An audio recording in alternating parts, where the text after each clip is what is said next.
So, hi guys. Kakatapos ko lang maglaro ng drone ko, which is yung DJI Neo. So, bago umuwi, ikot-ikot muna.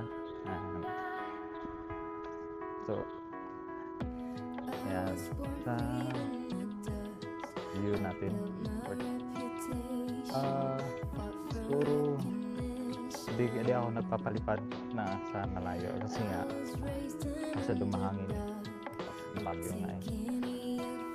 Do dito lang muna sa park, sa loob lang, like dito lang sa sa may under the trees may kahoy ilalim.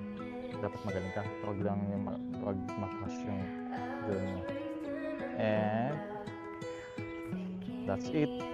So don't forget to like and subscribe and share to our YouTube channel and to other platforms like Facebook and TikTok. So subscribe for more. Thank you.